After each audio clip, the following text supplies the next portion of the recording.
Attention 232, this is the launch director performing the final poll for launch. Verify no constraints and go for launch. Program chief engineers have no constraints and are go for launch. I have no constraints and are go for launch. Weather has no constraints and weather is go for launch. You are looking at the world's most powerful rocket. Artemis I embodies the hard work of thousands across the world, determined to explore for the benefit of all.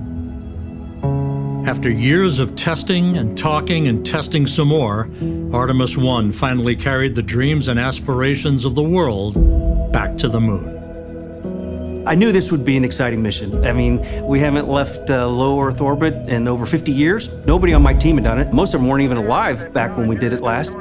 It has been a culmination of many years of hard work. It certainly represents a lot of that design and effort that we have put in to build the first human spacecraft for NASA in over 50 years. It sent a message to the world that we have laid the foundation for a generational rocket. We are not just going to the moon, we're going to prove that we can live and work on the moon and establish an outpost on the moon for future distant exploration out to Mars and beyond. I'll never forget coming in the afternoon and everything is just working per the timeline. And you're starting to feel like, you know, today might be our day. Great news, no constraints to launch. You know, I'm sitting on the console at my station and things have been pretty quiet and, you know, you start to get this sense like this thing's gonna go this time. And here we go. In the wee hours of that morning of November 16th came, it all fell together, and the payoff was a launch that shook you to your foundation and signified that America was back on the road to the moon.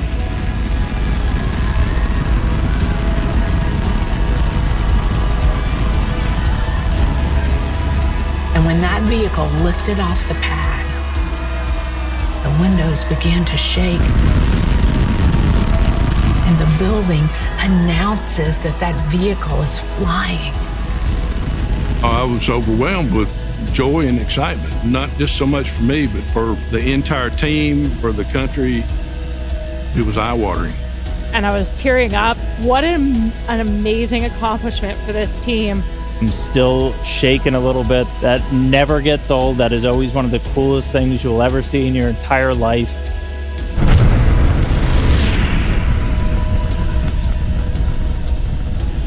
There's like, oh my gosh, the adrenaline rush just hit you.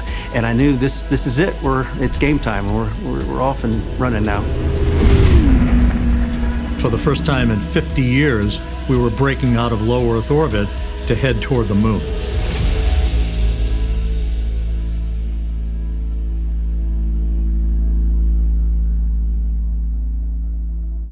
And attitude for solar array deploy. Saw deploy initiated. Copy. Flight MPO, 4 solar arrays released. After the vehicle was put in its preliminary orbit, meaning Orion and the ICPS, we had to wait for translunar injection, and that was a whole different game. Let's go have a good burn and just go to the moon. Let's do it. Now, if you think about hitting a keyhole in the sky, it was all about that translunar injection burn from the ICPS. Without a perfect burn from the ICPS, we weren't going to the moon. We certainly weren't going in the right place. That little RL-10, the engine that could, went on and had the longest burn it had ever had in the history of the RL-10 program, which goes back many, many years. SLS set us up for success. The launch vehicle and the insertion point was over 99% accurate to where they predicted. Orion is now flying free, attached to the European service module and on its journey to the moon. We had video from Orion shortly after the translunar injection burn was complete. Orion flipped around and we took pictures of the Earth, and I had no words. It was just amazing, amazing. The views of our blue marble in the blackness of space, now capturing the imagination of a new generation, the Artemis generation.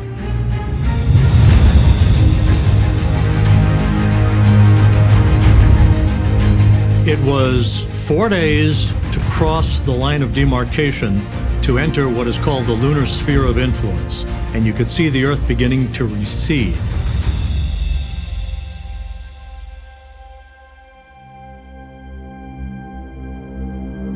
Our first big burn was the outbound powered flyby, which is the one where we went right by the moon. Orion was actually on the backside of the moon, so we did not have communications with it, so we had to set everything up ahead of time.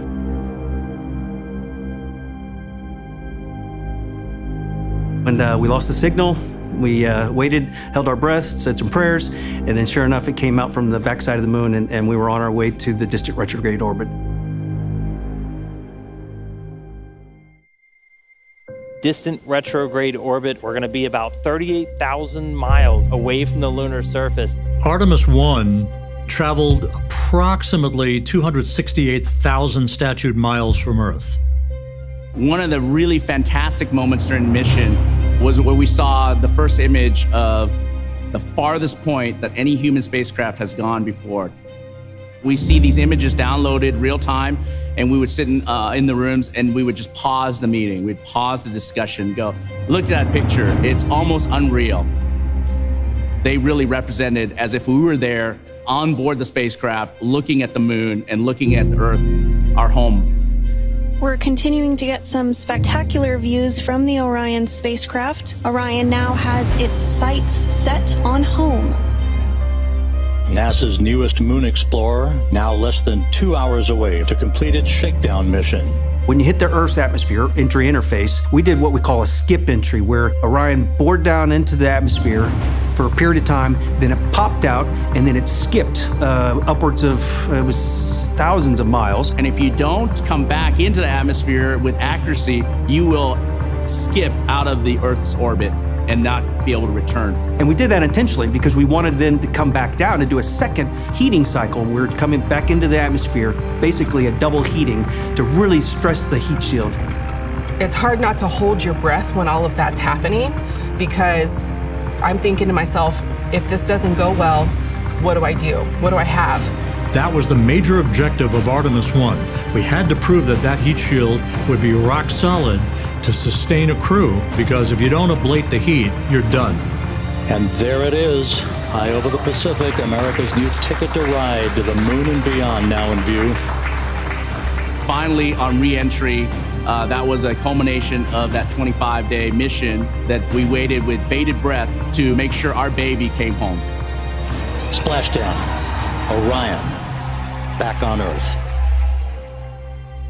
And when it hits the water, everyone just goes. It's just a rush to get to the capsule as quickly as we can. And so the teams, they feel the sense of urgency. The small boats move, the helicopters move, we're taking imagery from the air. We handled the recovery capsule like it was a fragile egg. We wanted to make sure that the heat shield got all the data that they needed, that everything, all the mechanisms were preserved. From Tranquility Base to Taurus Littrow to the tranquil waters of the Pacific, the latest chapter of NASA's journey to the moon comes to a close. You could sense a sigh of relief in the flight control room in Houston, knowing that our job was complete. We had brought Orion home successfully and set the stage for grander things to come in the future. It was a testament to the hardware, but it was a testament to the teams, all of the teams that had a hand in bringing that hardware together. We learned so much about how this vehicle is going to operate, and we proved that it is ready to put humans on board. For Orion and for Artemis, this is just the starting point. Next thing is getting ready to fly the crew on Artemis II. Ladies and gentlemen, your Artemis II crew. So, waiting in the wings, Artemis II. And now, the humans are getting on board. Thank you to the NASA workforce. Thank you to our industry partners, everyone in Europe that's working for this. America has made a very deliberate choice over decades to curate a global team, and we are going to the moon together. We need to celebrate this moment in human history. It is the next step on the journey that gets humanity to Mars. Am I excited? Absolutely. Initial reaction to that news was just intensity. Finding out was a humbling experience for me. Shocking is the best word I can say. disbelief, an immense sense of honor and responsibility. Putting the first 4 crew members on Orion is what I'm so excited about. I want to hear the stories about what it is like to live in the Orion spacecraft. We're going to test out the vehicle's ability to conduct rendezvous maneuvers, crew's ability to actually fly Orion manually, and most importantly, we're going to test the environmental control system. We got humans on board. We got to keep them safe. We got to keep them breathing. And then we're going to have them come back at that high-speed entry of 32 times the speed of sound to make sure that they can survive this for future missions. It's very exciting to fly crew, but it's also daunting, right? Because these are people, and they're putting their lives in our hands. This one needs to perform and will perform as good or better than the first one did. And so we have new launch commit criteria, we have changes to our procedures, changes to our timelines. We have new systems for crew, we have new systems in the capsule, we have an emergency egress system, we have new recovery systems. We want to make sure that we've gone through those time and time again so that when launch day rolls around, we're ready for anything that the hardware may throw at us. By building incrementally these capabilities, improving these capabilities that we have through the Artemis campaign, we will be able to live on the moon and be able to perform science that is very important for deep space exploration. I am ready for Artemis II. The SLS team is ready for Artemis II. We are ready for Artemis II. We are ready. We are ready. All right, I'm ready. Let's go.